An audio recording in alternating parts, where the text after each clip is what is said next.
The proposed fiscal 2017 capital improvement plan, kindergarten registration, and efforts to improve recycling. These stories and more on this episode of Barnstable Today. It's Monday, March 28, 2016. I'm Sarah Colvin.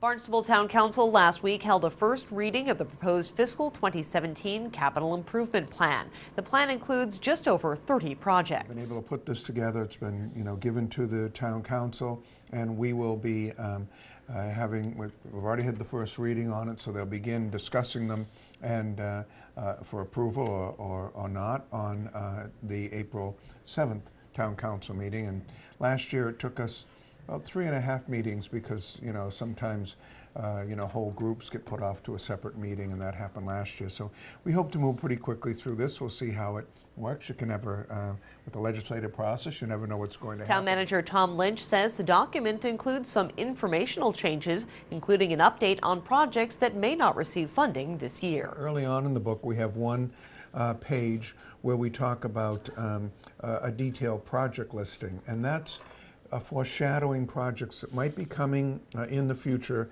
that aren't included in any of the documentations that one would see in this book. And the Comprehensive Financial Advisory Committee advised that we put this sort of foreshadowing in so that you can have things like costs that might be associated with the shooting range that aren't accounted for in this, or the Three Bays Watershed 208 plan implementation. There may be costs associated with that the town has to be thinking about in the future.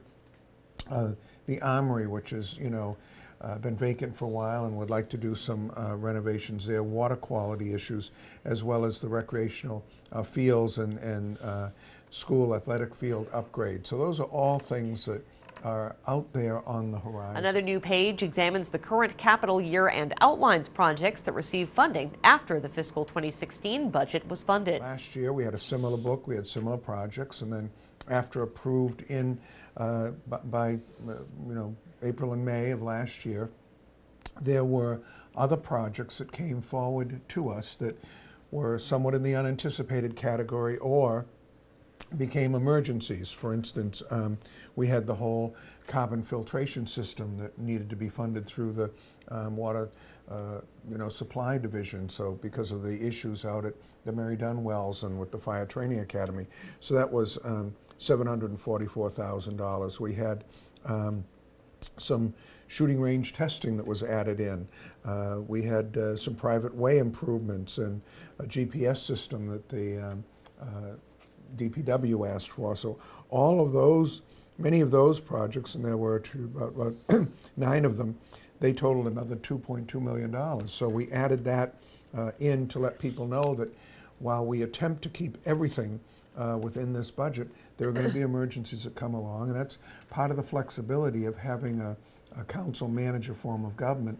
You don't have to wait till the town meeting to New this year, also a breakdown of how the town manager chooses projects for recommendation. And under that we have the project recommendations rationale.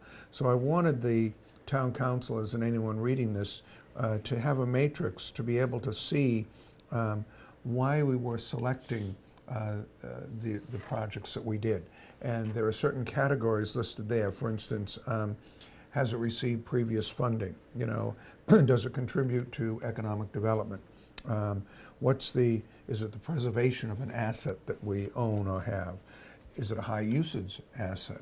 Are there public health or public safety issues that are associated with the decision on this particular thing? And the other is, are there user fees or other funding that might be available? So one looks at one of the first items we have there, which is the airport runway project, and it is the preservation of an asset. It's a high usage asset, naturally the planes coming and landing, and there's in terms of funding with that particular project, it's over a $6 million project. But the federal government is reimbursing, I'd have to check, 90 or 95%. So we're putting in $300,000, and the FAA is putting in, so that kind of might move up on a list because right. you're getting such a financial investment into You can this. view the fiscal 2017 capital improvement plan online at townofbarnstable.us. Well, for the first time in many years, Barnstable's kindergarten registration was held in a central location. Barnstable Interim Superintendent of Schools Bill Butler says last week's registration at the Hyannis Youth and Community Center was a success. And I think it went really well. We registered 104 kindergarten students. We had an additional 82 kindergarten parents of kindergarten students show up to register.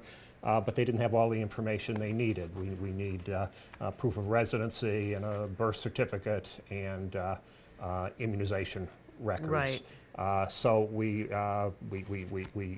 explained to those folks what documentation they needed, and they'll bring it to the school their student is assigned to and get them registered.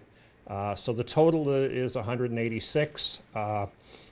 The current kindergarten class is 383, so we're a couple hundred short of where we think we'll probably wind up, and that's par for the course with kindergarten registration. If you haven't yet registered your school-aged child for kindergarten, you do have until the first day of school to do so.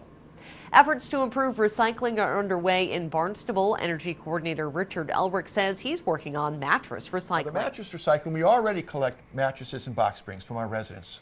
Current charge, and that's going to continue, is $17 per item. Unfortunately, almost invariably, these mattresses have not been recycled. They've been disposed of. And so we're trying to increase that. And so working with Mass DEP and a selected vendor, we're going to start doing our very best to actually recycle the mattresses. So the way things will change, instead of a resident coming in right now paying their $17 and throwing the box spring into the construction and demolition pile, and the mattress goes in another location, if you have a mattress or a box spring, you will now drop them off in a different location, or actually this program will begin, we hope, about the middle of May. And when you come to the front gate, you'll be given a pamphlet describing how the program works, as well as a plastic bag, because one of the things that we want to do that'll help this be more efficient is to have the residents who bring in their mattresses put them in the plastic bag before they load them into the trailer. We generally, in the past, have just sort of again, ask the residents to load them themselves, but a lot of times, there's not enough guidance. So we're going to try to do a better job of getting residents to load the mattresses themselves, and then they'll be shipped off to our vendor for recycling. And that, we hope, will be certainly a vast improvement from an environmental perspective compared to what we're doing now. The kitchen scrap recycling program at the transfer station is nearly ready to begin. We're going to be siting a shed. If you can all visualize the transfer station and the location where the sheds are for recycling, on the right-hand side as you're facing the sheds, we're going to put a new shed, and in there we'll have several toters into which we'll go the food waste. And again, this is primarily vegetable food waste, no meat products. And then every so often we'll have Watts Family Farms come and pick up the trash. Pick up the food waste, the vegetative food waste, and then recycle it either for their pigs or as making compost. There's no cost to participate in the food waste recycling program. What we're hoping people will do is, instead of putting their food waste into their trash, they'll recycle it, they'll compost it. It takes a little bit more work. As the program gets going, we'll be giving out kitchen scrap buckets, first come, first serve. We're going to be acquiring a few more of those, so as the program kicks off, we'll have those to give. Be sure to tune in to our hour-long daily newscast, Barnstable This Morning, weekday mornings at 8 on Channel 18. For Barnstable Today, I'm Sarah Colvin.